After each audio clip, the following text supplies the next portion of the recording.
అదేదో బస్టాండ్ లో తప్పిపోయినట్టు, railway station లో తప్పిపోయినట్టు, స్పేస్ స్టేషన్ లో తప్పిపోవడం ఏంటి? అసలు ఎవరి సునీత విలియమ్స్? వారం రోజులని అంతరిక్ష ప్రయాణానికి సిద్ధమై 9 నెలలు స్పేస్ స్టేషన్ లో ఎందుకు ఉండవలసి వచ్చింది? వాళ్ళ రిటర్న్ స్టార్ లైన్ లో వచ్చిన ప్రాబ్లం ఏంటి? తిరిగి భూమిపైకి ఎలా వచ్చారు? కల్పనా చావ్లా స్పేస్ మిషన్ లో జరిగిన తప్పేంటి? ఇలా మీకున్న సందేహాలన్నిటికీ నా వీడియో క్లారిటీనిస్తుంది, తప్పకుండా చూడండి.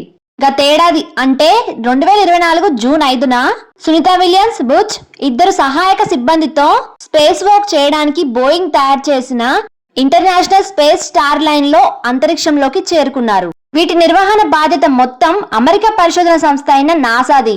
సునీత, బుచ్ వారం రోజుల్లో వాళ్ళ ప్రయోగం పూర్తి చేసుకుని తిరిగి రావాలి.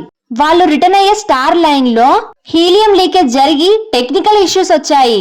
సరిగ్గా ఇలాగే 2003 ఫిబ్రవరి 1న ఫస్ట్ ఇండియన్ ఉమెన్ ఆస్ట్రోనట్ అయిన కల్పనా చావ్లాతో సహా 6 ఆస్ట్రోనైట్స్ ఇలాంటి టెక్నికల్ ఇష్యూతో తిరిగి భూమిపైకి కొన్ని క్షణాలలో ల్యాండ్ అయ్యే సమయంలో రాకెట్ లో గ్యాస్ లీకేజ్ జరిగి మంటలు చెలరేగి కల్పనా చావ్లాతో సహా మిగతా ఆస్ట్రోనైట్స్ అందరూ మరణించారు.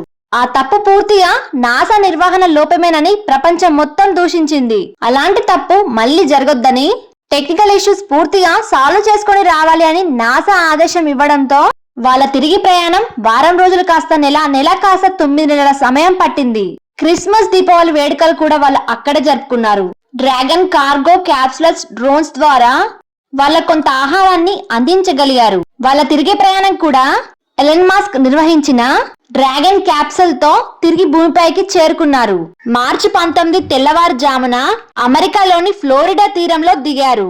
క్యాప్సూల్ సముద్రంలో దిగగానే డాల్ఫిన్లు మోగాయి. దాంతో సహాయ సిబ్బంది అక్కడికి చేరి ఆస్ట్రోనట్స్ అందులో ఉండగానే క్యాప్సూల్ తో ఓడ మీదకి తెచ్చారు. అలా 9 నెలల తర్వాత సునీత, బుచ్లు భూమిపైకి వచ్చారు. 9 నెలల సుదీర్ఘ కాలం పాటు భూమికి దూరంగా ఉన్న వాళ్ళు నేలను చేరగానే సంతోషంతో ఊగిపోయారు. సరిగ్గా చెప్పాలంటే 9 నెలల తర్వాత తల్లి కడుపు నుంచి బయటపడ్డట్టు వీళ్ళు అంతరిక్షం నుండి 9 నెలల తర్వాత బయటపడి ఒక పునర్జన్మ దొరికింది. మనం అనుకున్నంత ఈజీ కాదు అంతరిక్షంలో 9 నెలలు ఉండడం అంటే.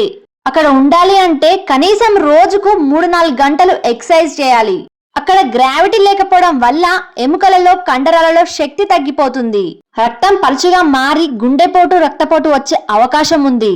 కిడ్నీలపై కూడా దీని ప్రభావం ఉంటుంది. కొన్ని రోజులు నిద్రలేని సమస్యతో కూడా బాధపడుతూ ఉంటారు. వీళ్లకు భూమిపైకి వచ్చాక కోలుకోవడానికి కొంత టైం పడుతుంది. సునీత విలియమ్స్ భారత సంతతికి చెందిన మహిళ అని గర్వంగా చెప్పుకుంటున్నాం. వాళ్ళ నాన్నగారు దీపక్ పాండ్యా గుజరాత్ వాసి. అమెరికాలో సెటిల్ అయి అక్కడ మహిళను వివాహం చేసుకుని అక్కడ సిటిజన్ అయ్యాడు.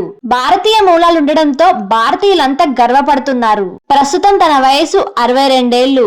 వయసు ఎంతైనా సరే సంకల్పం గట్టిగా ఉంటే విజయం సాధించవచ్చని సునీత విలియమ్స్ నిరూపించారు. 2006 డిసెంబర్ 9న తన మొదటి అంతరిక్ష ప్రయాణం చేశారు. తన ఫస్ట్ మిషన్ లోనే 195 రోజులుండి రికార్డ్ క్రియేట్ చేశారు.